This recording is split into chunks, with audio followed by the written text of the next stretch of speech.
Bueno, como ya habían dicho ese día, este, tenemos alteraciones en D2, D3 y ABF. Tenemos elevación de ST y ondas T hiperagudas. Y esto nos lleva a confirmar el diagnóstico de un infarto de cara inferior, porque D2, D3 y ABF ven esa parte del corazón. Esto ya les había dicho. Y bueno, recordando, el segmento ST pues va a ser el periodo de actividad isoeléctrica entre la despolarización y la repolarización. ¿Y cómo se va a tomar el diagnóstico de elevación de ST? Pues tiene que ser mayor a 1 milímetro en todas las derivaciones, excepto en B1 y en B3, porque aquí tiene que ser por lo menos mayor a 2 milímetros. Tiene que ser territorial porque tiene que abarcar el lado afectado, como vimos anteriormente. Puede ser convexo, puede ser plano y tiene que estar relacionado con la clínica. Es decir, si hay alteraciones en el electro y hacen pensar en un infarto, también tiene que estar las alteraciones en la clínica, el dolor torácico y todo lo que explicaron. Y bueno, ya esto ya les había dicho, las elevaciones y todo. Bueno, aquí vemos un algoritmo para el diagnóstico diferencial de la lesión. Si el ST está normal, elevado o descendido. Si está elevado, lo primero que deberíamos de pensar es en un infarto al miocardio y en lo que podríamos descartar, digamos, podría ser una pericarditis, un aneurisma, un tumor, una repolarización precoz. Si el ST está descendido, en lo que se podría pensar es en una angina, un infarto agudo al miocardio sin Q, sin onda Q. Y en causas secundarias puede ser crecimientos, bloqueos, el uso de fármacos o la preexcitación. Bueno, cuando hay una isquemia subendocárdica, la repolarización, como podemos ver acá, comienza en el subepicardio y se aleja de la zona afectada. Genera un vector de isquemia y en esta hay ondas T altas, eh, simétricas y puntiagudas. En cambio, en una isquemia subepicárdica, la lesión igual se aleja, pero va hacia adentro, va hacia al subendocardio. Y en esta la alteración en el electro se verían ondas T hacia abajo, sí, aplanadas o negativas. Aquí tenemos otras causas no isquémicas del descenso y de la elevación del ST, que puede ser hiperventilación, el uso de fármacos, hipopotasemia, prolapso mitral o bloqueos, como ya había dicho, crecimiento del ventrículo. Y las causas no isquémicas, pues pueden ser alteraciones del tórax, la repolarización precoz, algunos atletas que ya han cambiado su ¿cómo se diría? La forma de su corazón, el embolismo pulmonar, el síndrome de Brugada, la disección aórtica o un neumotórax. Tenemos aparte los marcadores bioquímicos.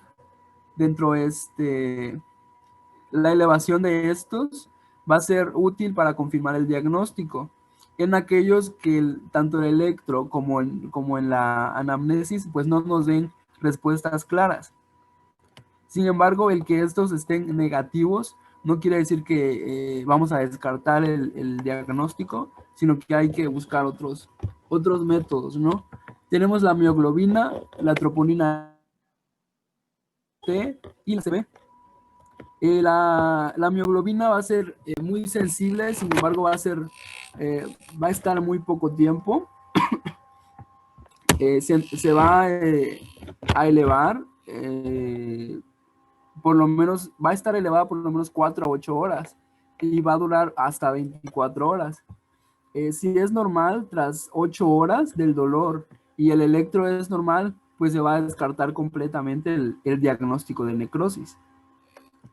Las troponinas T y las troponinas I, estas van a estar elevadas hasta por 10 días y es más específica que la CKMB. Esta va a ser útil para evaluar el riesgo y determinar el pronóstico del paciente. Y la CKMB va a ser específico de necrosis miocárdica y se va a detectar de forma temprana, pero va a durar de 2 a 4 días nada más.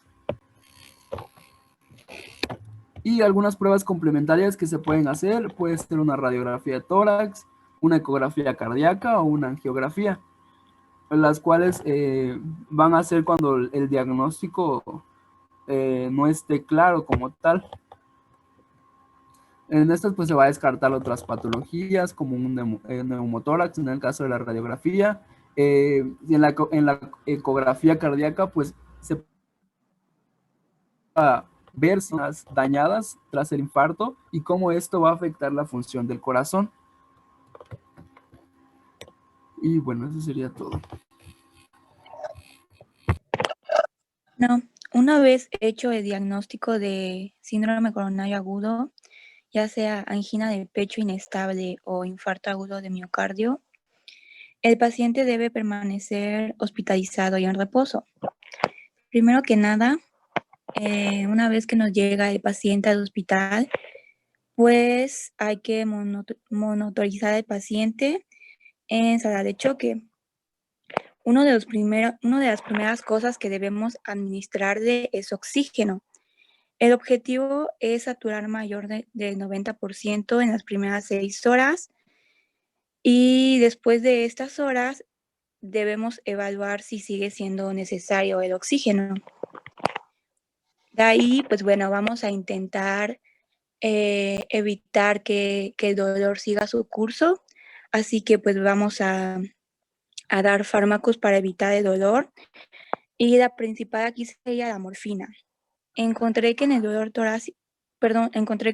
asociado a infarto de miocardio, la dosis es 5 miligramos por vía intravenosa lenta en los primeros 5 minutos, o sea, 1 miligramo por minuto y después seguido de 2.5 a 5 miligramos si fuera necesario cada 5 minutos. Aquí es importante recordar que no hay que usar glucocorticoides o antiinflamatorios, porque como ya dijeron en el transcurso de la exposición pueden agravar el problema. Ahora vamos a tener el ácido salicílico, que pues bueno, inhibirá la ciclooxigenasa, disminuirá la síntesis de tromboxano A2 y por ende la agregación plaquetaria. Las dosis mínimas, ya había mencionado la doctora, que son de 75 miligramos y en personas diabéticas de 300 miligramos.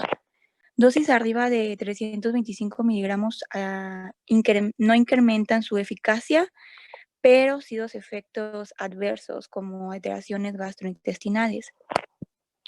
Otros antiagregantes plaquetarios, pues bueno, refuerzan la acción del ácido acetilsalicílico para evitar la agregación de las plaquetas o en caso de alergia o intolerancia al ácido acetilsalicílico, pues igual serán otros antiagregantes plaquetarios. El más común es el clopidogrel. Si el paciente es resistente a este, pues igual se puede utilizar prasugrel. Las dosis mínimas son de 75 miligramos al día, independientemente de la edad o el peso. También podemos utilizar triflusal o triclopidina. Y pues igual aquí en los infartos, ya había mencionado la doctora también que debe darse aspirina junto con otro antiplaquetario. Y pues que más utilizado en los hospitales aquí en México es el clopidogrel. Bueno, también nitroglicerina. Se puede administrar como una pastilla o spray debajo de la lengua o de forma endovenosa. Sus dosis van de 10 a 200 microgramos por minuto y pues bueno, estos no mejoran el pronóstico, pero ayuda en cuadros de dolor muy intenso que pues es importante quitarle el dolor al paciente inmediatamente para que éste no se preocupe y no empeore su situación. Ahora, igual anticoagulantes se utilizan. Se usan diferentes tipos de heparina que se administran por vía ya sea endovenosa o subcutánea. También tenemos los betabloqueantes para pues demandar menor oxígeno al corazón y pues iniciamos dosis bajas de 20 a 25 miligramos cada 6 horas. Los trombolíticos o fibrinolíticos, estos únicamente se van a dar en infartos de miocardio con elevación del segmento ST, no en angina inestable ni en infarto agudo de miocardio sin elevación del segmento ST, solo con elevación. Son muy potentes y están indicados en unos casos muy concretos, como ya les dije, en el infarto agudo de miocardio con elevación del segmento ST y pues bueno, no se administran de forma rutinaria. Ahora, en casos graves o cuando la medicación no sea suficiente, la mejor opción va a ser abrir. Siguiente, porfa. Bueno, aquí hay como que un cuadro de un resumen de todos los medicamentos que ya les mencioné, su nombre comercial, sus dosis y sus contraindicaciones. Siguiente, porfa. Ahora sí, bueno, como ya les dije, en casos graves o cuando la medicación no es suficiente, pues se opta por abrir. Y vamos a tener que uno de estos procedimientos es la angioplastía, pero antes de hacer la angioplastía, se hace la coronariografía o cateterismo coronario. Este es el paso inicial y pues bueno, si se sospecha que la oclusión de la arteria es total, el cateterismo debe hacerse de forma urgente, sin perder un solo minuto. Y pues bueno, si se trata de una angina de pecho, la coronariografía se puede diferir hasta 24 horas.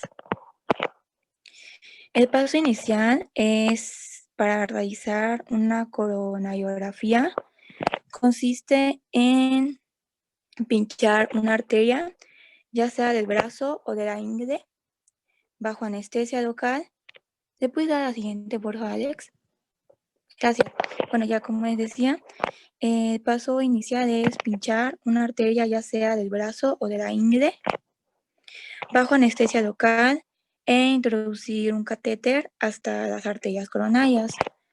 A través de este catéter se va a inyectar un contraste que pues va a rellenar el vaso por dentro y ya mediante rayos X se toman imágenes de la arteria desde diferentes ángulos, de forma que si existe pues una zona obstruida, el contraste nos va a ayudar a visualizarla. Ahí se puede ver en imagen, donde está el circulito negro, pues ahí se inserta el catéter que llega hasta las arterias.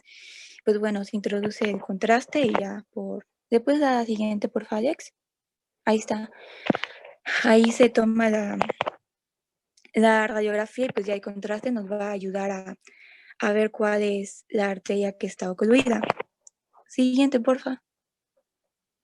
Gracias. Bueno, ahora sí, una vez que ya hicimos pues que ya hicimos el procedimiento anterior, ya llegamos a la angioplastía.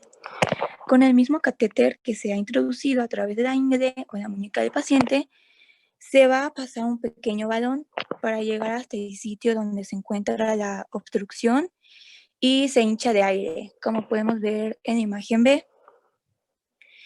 De esta forma, la arteria queda abierta de nuevo. En la mayoría de los casos, además se va a colocar un stent, que es un muelle cilíndrico hecho de metal que va a recubrir la parte interna de la arteria para evitar que se vuelva a cerrar, como podemos ver pues en las demás imágenes. Este procedimiento se va a llamar angioplastía con implantación de stent. Aunque los stents que son casi siempre de metal, se pueden distinguir dos tipos. recubiertos o con fármaco activos o no recubiertos o metálicos. Siguiente, porfa. Bueno, en algunas ocasiones hay obstrucción en más de una arteria coronaria o las lesiones son múltiples y pues difíciles de tratar mediante angioplastía. Una alternativa posible para estos casos va a ser la realización de una cirugía cardíaca con bypass. Aquí pues el torrente sanguíneo se va a derivar a una máquina de circulación extracorpórea que pues se va a encargar de hacer de corazón artificial mientras se manipula el corazón. La cirugía consiste en coser una vena o arteria del propio paciente de forma paralela al vaso enfermo, sin tocar la forma obstruida. ¿Le puedes dar a la siguiente imagen, por favor? Aquí, miren. Aquí vamos a tener la arteria que está más roja, pues bueno, ese va a ser el injerto. Y aquí es un ejemplo, no siempre es así, pero bueno, esa arteria más roja, bueno, es ese ejemplo del injerto y se cose a la aorta ascendente y ahí donde dice lugar de la obstrucción, pues bueno, ya no pasa más sangre. Entonces, este injerto se va a coser debajo del lugar de la obstrucción para que todos los vasos que están debajo de la obstrucción pues se puedan seguir alimentando con este injerto. Pues el injerto les va a pasar sangre directamente de la arteria de la aorta. Bueno, de esta forma se consigue hacer un puente, una circulación accesoria, pues, mediante la cual la sangre va a llegar al músculo cardíaco de forma correcta, a todos esos vasos que están debajo de la obstrucción. Se puede utilizar la arteria mamaria interna o una vena que se extrae de las piernas del paciente. Siguiente, por favor. Ahora, bueno, ya eso fue como que el tratamiento agudo en el momento y ahora vamos al tratamiento a largo plazo. El objetivo fundamental de este es la prevención secundaria, pues es decir, evitar que la angina de pecho o el infarto vuelvan a aparecer. Por ello se debe combinar tanto el tratamiento con fármacos con un cambio en el estilo de vida, que este segundo es lo más importante en este tratamiento a largo plazo. Siguiente, por favor.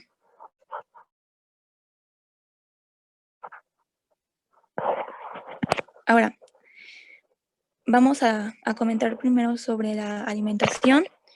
Las recomendaciones sobre la dieta estará basada en la promoción de alimentos saludables.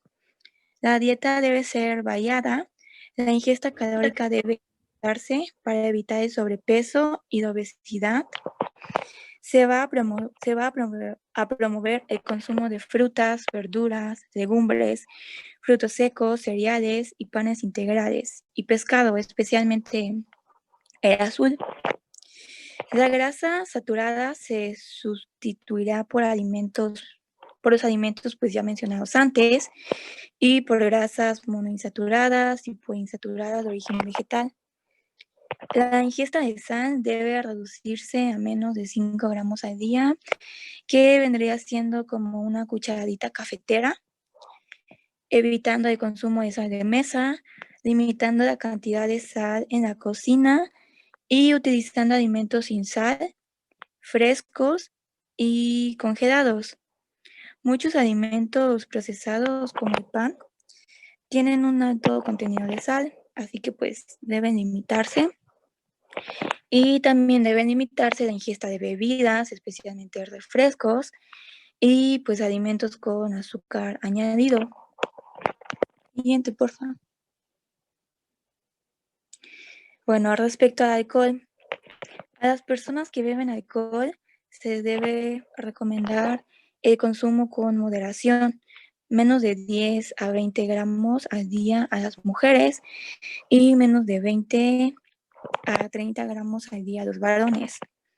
Los pacientes con hipertrigliceridemia deben abstenerse totalmente de consumir alcohol.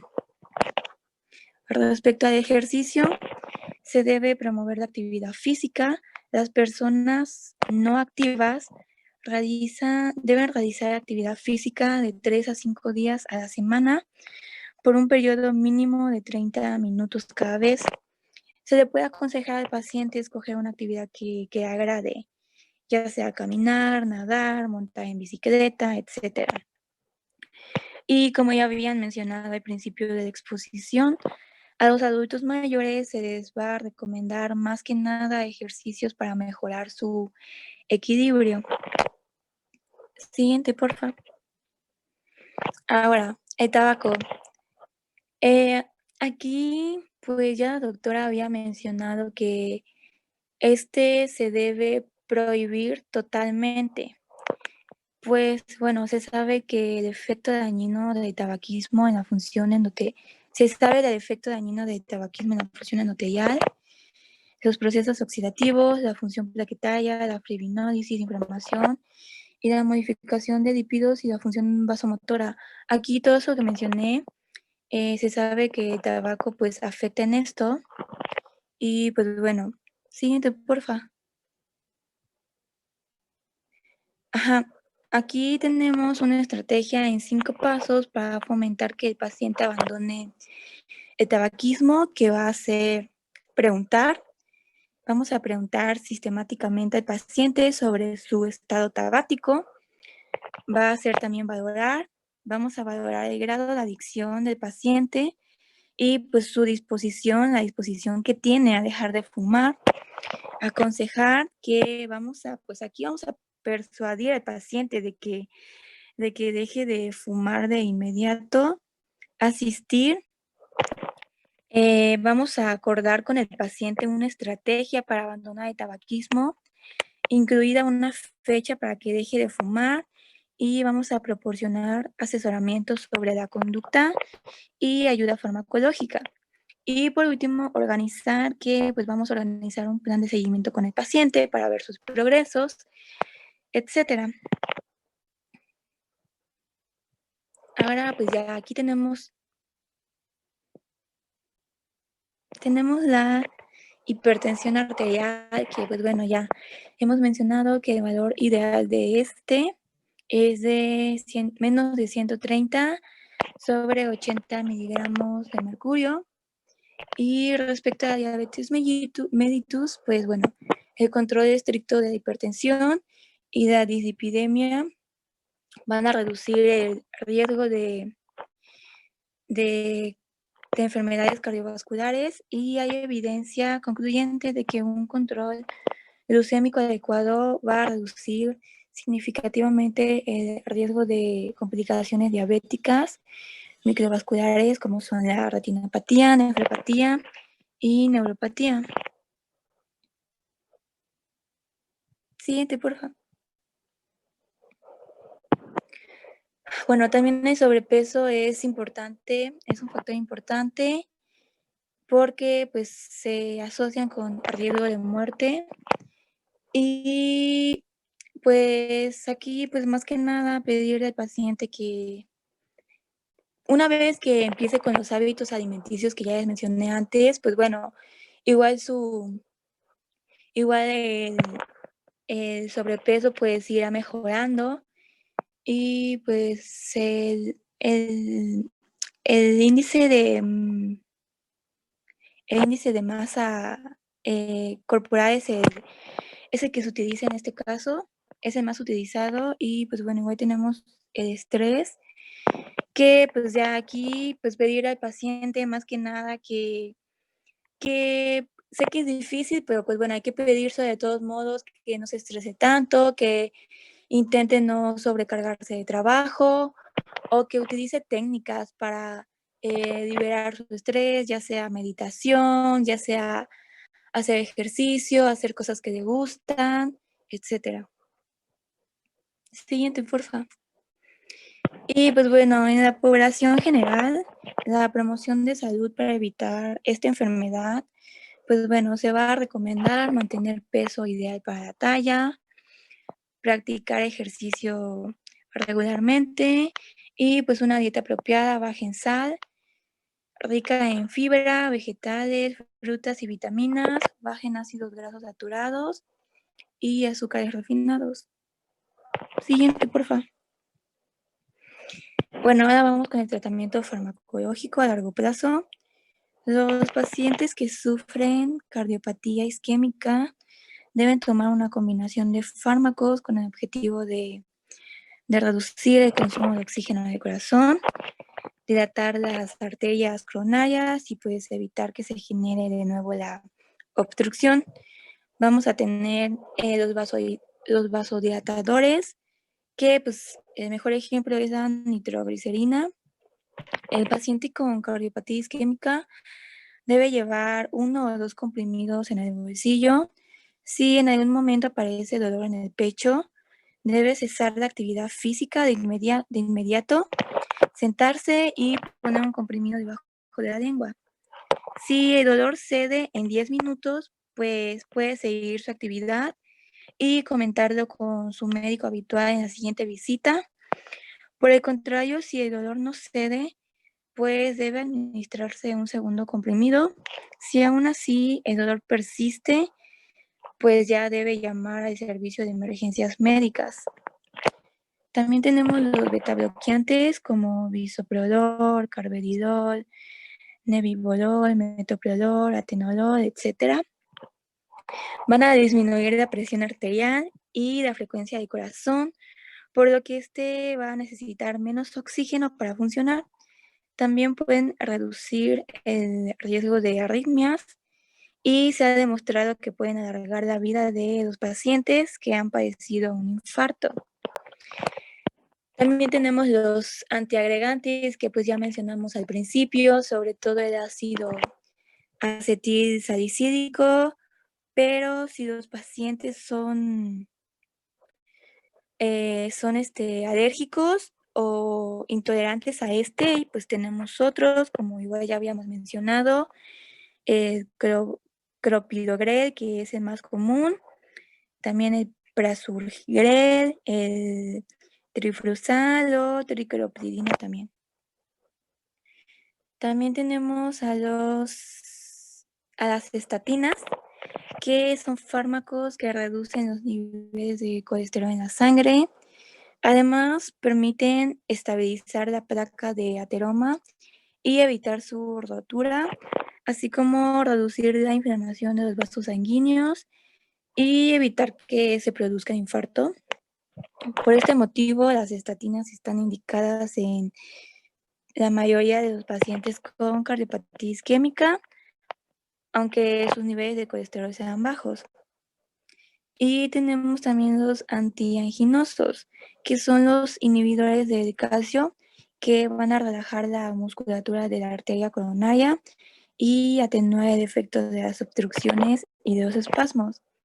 La ivabradina va a reducir la frecuencia cardíaca, por lo que el corazón va a consumir menos oxígeno, y la ranolazina tiene efectos sobre los vasos principales y los secundarios, por lo que disminuye el riesgo de angina.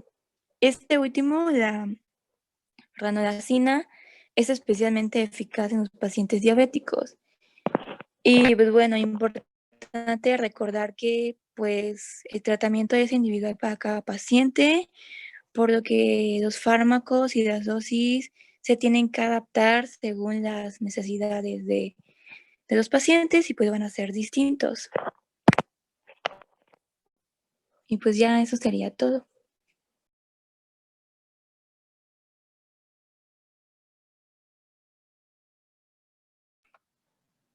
¿Ya terminamos todo? ¿Cardiopatía isquémica?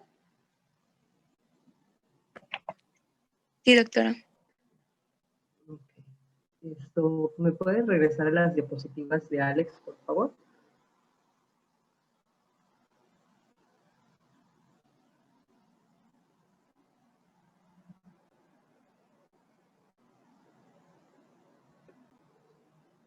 Ahí.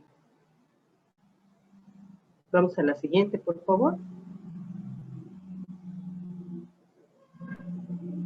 Ok, ahí déjame eso. Nada más, dame la anterior. Nada más, no recuerdo si ya hablamos de las caras contiguas, porque en esta presentación Alex dijo de 2, de 3 ABF corresponden a la cara inferior. Pero no recuerdo si ya hemos hablado de las otras caras, porque no recuerdo ninguna diapositiva donde me dijeran, estas son las caras de corazón. Pero bueno, les recuerdo que de B1 hasta B6 es la cara anterior del corazón. De B1 a B4, o sea, todo este territorio de B1 a B6 que implica la cara anterior del corazón está irrigada en la mayoría de las ocasiones por la descendente anterior. Si yo tuviera un infarto, si esta imagen de elevación del ST la tuviera en B1 hasta B6, ¿sí? Si esta imagen la tuviera en estas derivaciones, debería estar pensando que la arteria obstruida es la descendente anterior, en su región proximal, o sea, cerca del tronco de la coronaria izquierda.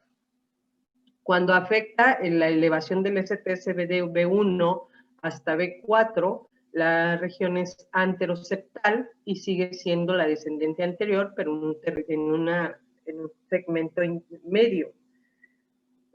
Cuando los cambios de elevación del ST se ven en B5, B6, D1 y ABL, entonces estamos hablando de la cara lateral. B5, B6 son la cara lateral baja del ventrículo izquierdo y D1 a BL son la cara lateral alta del ventrículo izquierdo. Y tenemos la cara anterolateral, obviamente, todo B1, B6, D1 a BL, que es la cara anterolateral o anterior extensa. La cara inferior de 2, de 3 ABF, si se combina con cambios en B5, B6, sería posterolateral, o si tenemos cambios de R's altas en B1, se considera que es la parte posterior. Esto ya cuando hay una cicatriz, ¿sí? Si ustedes recuerdan, hemos estado hablando que una R alta en B1 puede sugerir crecimiento ventricular derecho, ¿sí?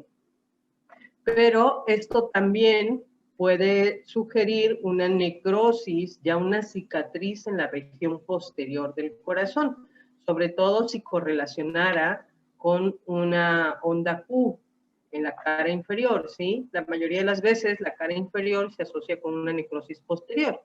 Es la necrosis, necrosis postero-inferior. Y en esta está involucrada principalmente la coronaria derecha. En la cara lateral puede estar implicada tanto la coronaria derecha, cuando es B5, B6 de 1 a BL, puede ser la coronaria derecha o puede ser la arteria circunfleja. Realmente la más frecuente es la circunfleja, en el 85% de los casos. ¿Sí? Y recuerden que esta imagen es lo típico de elevación con elevación del ST, del infarto con elevación del ST. Entonces, en este electro que estoy viendo estos cambios de elevación del ST en D2, D3 y ABF, significa que es la cara inferior la que está afectado, aunque tenga aquí descenso del ST gracias, en D1 y ABL, aunque tenga cambios de descenso, aquí lo prioritario es el ascenso, ¿sí? Entonces, no me voy a detener pensando que tiene lesión subendocárdica cuando lo más importante es la lesión subepicárdica, ¿sí? Y igual estos ascensos del ST aquí que no son de este tipo, que esto es un ascenso pues muy rápido, eso no es relevante para mí. Realmente lo único que me llama la atención para un infarto con elevación es esta imagen.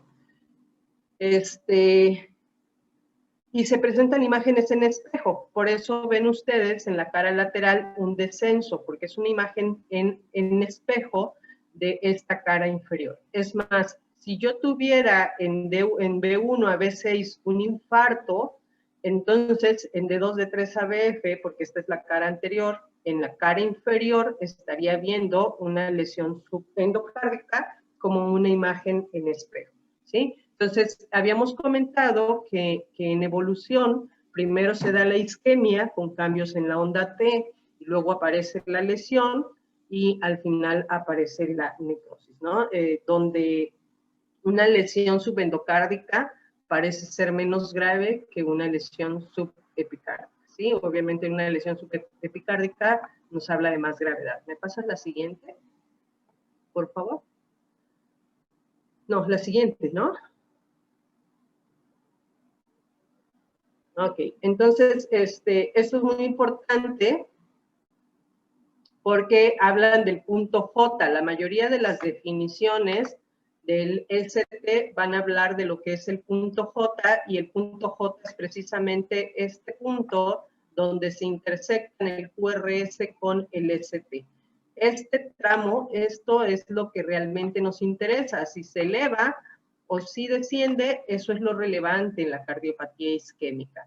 Le digo, empezamos, los cambios en el ST pueden iniciar con una T negativa, y luego hacerse una T acuminada, y luego descender el ST, y luego ascender. Esa sería la evolución normal de un paciente que está teniendo isquemia y lesión. Y bueno, cuando se eleva o se desciende este ST, pues es importante lo que comentábamos de las derivaciones contiguas, ¿sí?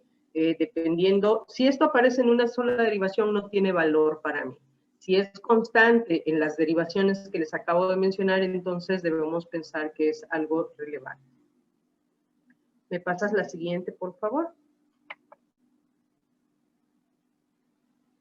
Ok, y los cambios del ST, la mayoría, lo primero que debemos de pensar, como comentaba Alex, es un infarto. Si hay elevación del ST, lo primero que debemos pensar es en un infarto con elevación del ST, ya sea de origen ateroscleroso o sea no ateroscleroso, pero es lo más grave. Si hay un descenso del ST, bueno, debemos pensar en un infarto sin elevación del ST o una angina inestable, que les digo que la línea de división es muy frágil entre estas dos condiciones. La angina inestable y el infarto sin elevación del ST se manejan de la misma manera y tienen el pronóstico muy similar. Entonces, eso es lo más grave.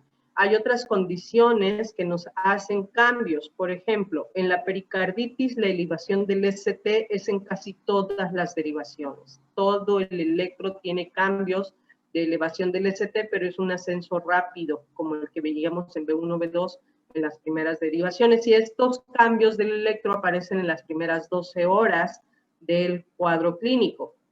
Los aneurismas, el aneurisma ventricular, se está refiriendo a un aneurisma ventricular, un paciente que ya tuvo un infarto y que queda con esa misma imagen que veíamos en B1, B2, B3, como elevación del ST, pero no de todo el ST, sino ascendente. Eso nos habla de un aneurisma ventricular. Si yo veo esos cambios de B1 a B6, es probable que ese paciente, la cicatriz generó un aneurisma ventricular, ¿sí? El tumor, el cor pulmonar, en forma aguda, bueno, el tumor, la verdad es que hay muy pocos tumores en corazón, no está descrito que haya un patrón electrocardiográfico. Yo creo que dependerá de la ubicación y la alteración que pueda generar la conducción, pero no sé decirles exactamente cuál sería el punto del tumor. En el cor pulmonar agudo, un paciente que tuvo una tromboembolia pulmonar, los cambios habitualmente los vemos en D1, en D3, ¿vale? Hay un patrón que es S1, Q3, D3, que están relacionados con estos cambios electrocardiográficos en la forma aguda, no siempre es permanente y es poco específico, ¿sí? O la repolarización precoz, aquellos pacientes que son jóvenes, que son delgados y que tienen estos cambios que también llamamos repolarización, perdón, se me fue el nombre ahorita, pero inespecífica, tienen una repolarización inespecífica y tienen un ST aparentemente elevado en forma ascendente que dista mucho de lo que es un infarto, pero que puede llegar a llamar la atención. Y para los descensos, bueno, aquellos crecimientos ventriculares que están asociados a sobrecarga sistólica, acuérdense que hemos estado viendo esos cambios en la onda T por sobrecarga, ¿sí? Eso puede sugerir una lesión, al igual que el bloqueo de rama, principalmente el bloqueo de rama de izquierda. Verán ustedes QRS ensanchados con descensos del ST. Por eso de pronto el bloqueo de rama izquierda para nosotros nos limita en los diagnósticos en muchos estudios, porque si yo tomo un electro con bloqueo de rama izquierda y a ese paciente lo pongo a hacer un esfuerzo, no voy a poder medir qué tanto desciende el ST porque ya tiene un cambio intrínseco. ¿Sí? Entonces el bloqueo de rama principalmente izquierda tiene estos cambios de descenso del ST e inversión de la onda T. ¿Sí? La preexcitación en el Wolff-Parkinson-White, dependiendo de la ubicación del haz anómalo, puede alterar la conducción y la repolarización y puede darnos falsas imágenes inclusive de necrosis, ¿sí? Pero depende mucho de la ubicación del haz anómalo. Y la digital, que su eliminación es principalmente por vía renal. Habíamos comentado que el fármaco debe administrarse por 5 días en la semana. Habitualmente decimos de lunes a viernes. El paciente debe tomar digital de lunes a viernes para descansar sábado y domingo y poder eliminar un poco el fármaco, porque si se incrementa su concentración sérica, puede intoxicar al paciente, ¿no? Los síntomas clínicos de intoxicación, pues, son náuseas, visión de colores, y los cambios en el electro son una cubeta digitálica, es un descenso del ST, pero es muy redondo, es como una U, ¿sí? Tiene el cambio, la despolarización ventricular, el QRS, y luego una repolarización con una forma de U que le llamamos cubeta digitálica. Y eso nos habla de intoxicación con digoxina. ¿Sale? ¿Me pasas la siguiente, por favor? Y bueno, esto está un poquito fuera de lugar porque estamos hablando de cambios del ST, pero quiero aprovechar esta imagen para decirles, recuerden ustedes que los vasos coronarios van sobre la pared del ventrículo izquierdo. Aquí es donde va la coronaria. Si esta coronaria se obstruye, ¿cuál será? Bueno, obviamente estamos hablando que este músculo tiene una parte más interna y una parte más externa. Entonces, si esta arteria se obstruyera, ¿qué parte del músculo estaría sufriendo más?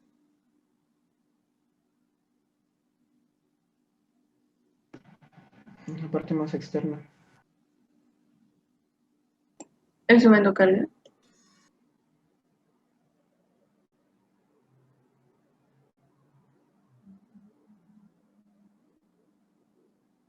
La irrigación, acuérdense que de estos vasos salen vasos más pequeños que también irrigan, y conforme esto se va obstruyendo, lo que sufre primero es la parte más interna, ¿sí? Entonces, por eso una isquemia subendocárdica es llamativa para nosotros, ¿sí? No es normal, pero bueno, la parte más interna es lo que sufre primero. Si el sufrimiento ya lo estamos viendo en la cara externa, pues eso me habla de una obstrucción mucho más grave, ¿sí? Entonces, por eso es que una lesión subendocárdica es grave, pero una subepicárdica es mucho más grave. Si el territorio que está afectado es todo el grosor del músculo, Entonces, el endocardio, pues, es muy grave, ¿no? De ahí la evolución que tienen los cambios en el electro y la gravedad de los mismos. ¿Me pasan la siguiente, por favor? Y bueno, dentro de estas causas, como todo, hay que saber diagnósticos diferenciales, ¿no? Una alteración muy frecuente es la hipopotasemia, que nos causa descensos del ST, y la hiperpotasemia, que nos causa ascensos del ST. En un paciente, y también cambios en la onda T, un paciente con falla renal que tenga hiperpotasemia, va a haber trastornos del ritmo y de la conducción muy importantes. Entonces, son de las condiciones más frecuentes que se asocian con cambios en la onda T y en el segmento ST. Bueno, ¿me pasas la siguiente, por favor?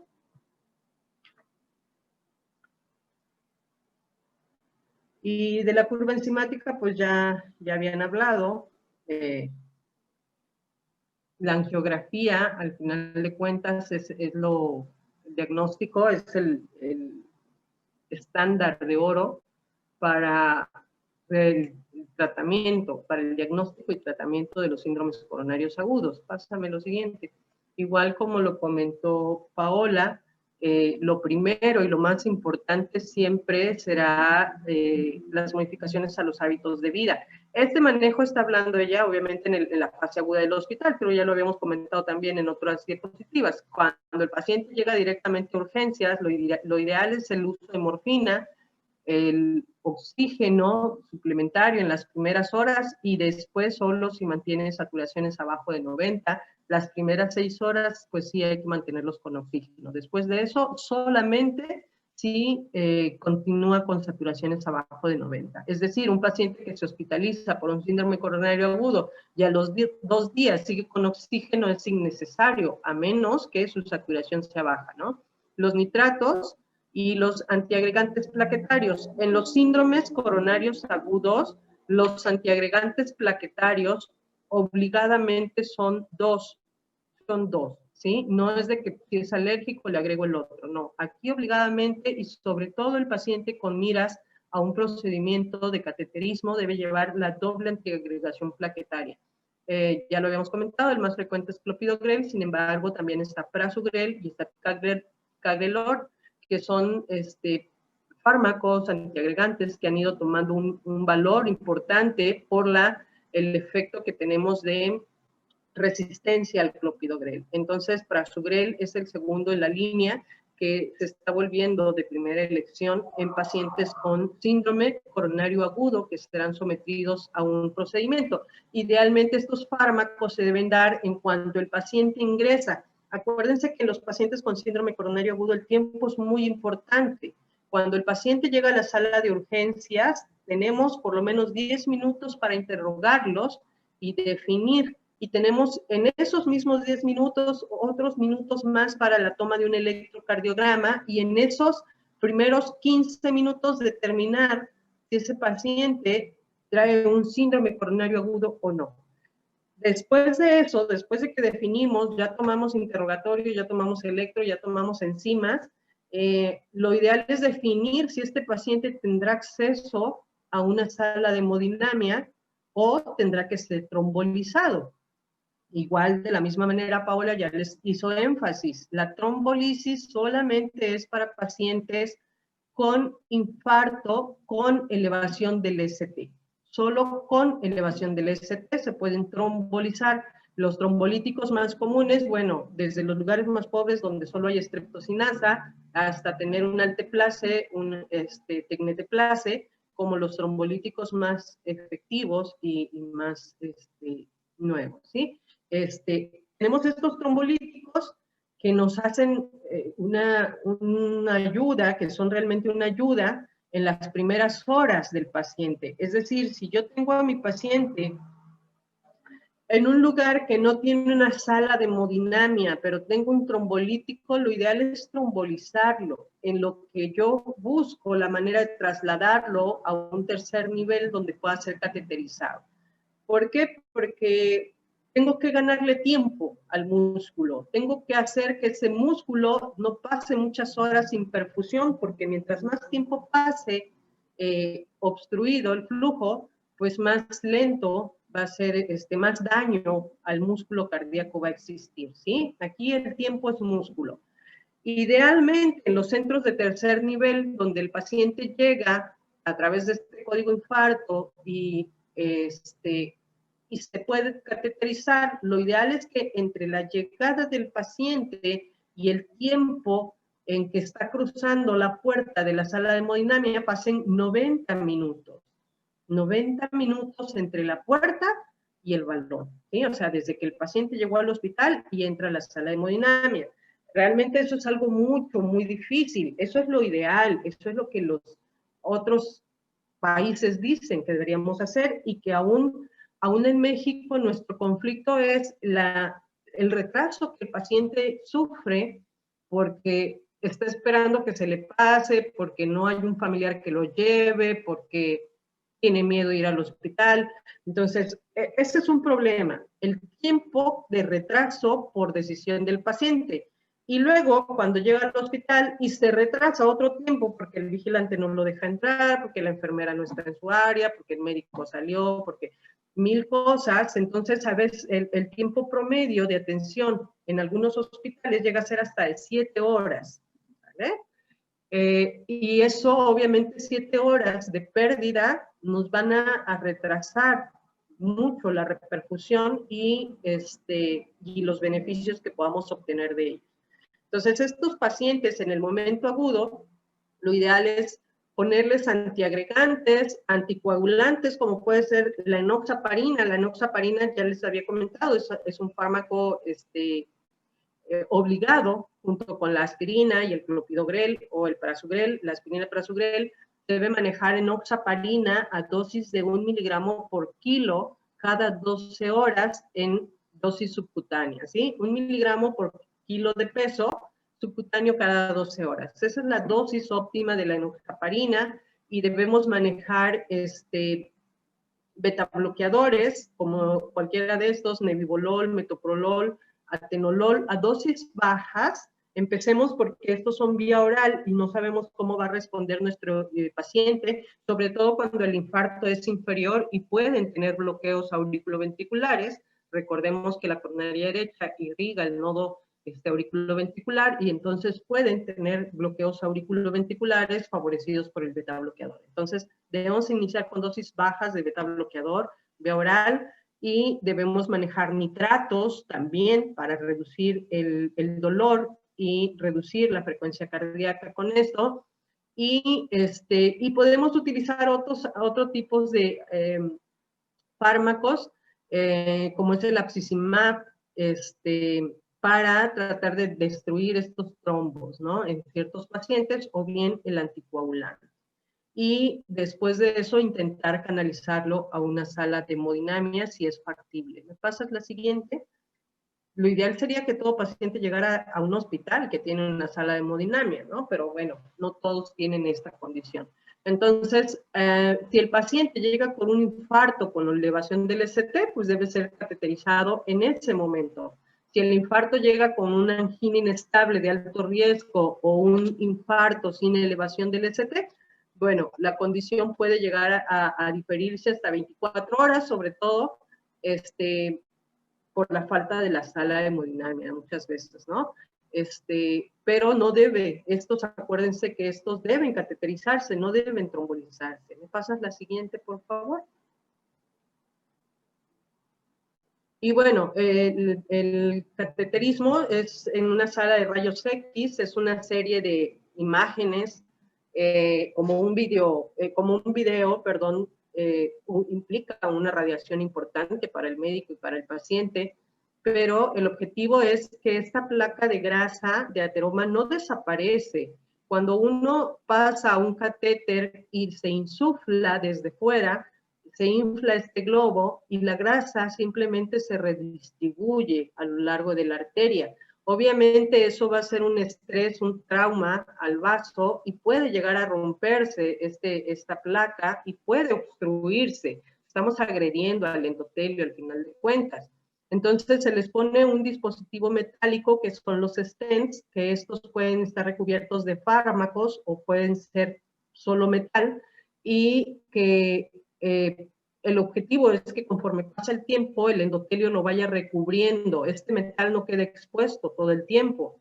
Los stents sin fármacos, los stents solo metal, tienen obviamente más riesgo de reobstruirse porque siguen siendo un cuerpo extraño en el momento agudo, pero se endotelizan más rápido que los farmacológicos, ¿sí? Entonces, un stent metálico tiene un riesgo de trombosis temprana en el primer año, pero a largo plazo tiene un mejor pronóstico. Y en cambio, los stents recubiertos de fármacos tienen menos riesgo de trombosis pronta en el primer año, pero más riesgos al final porque tardan más tiempo en ser endotelizados.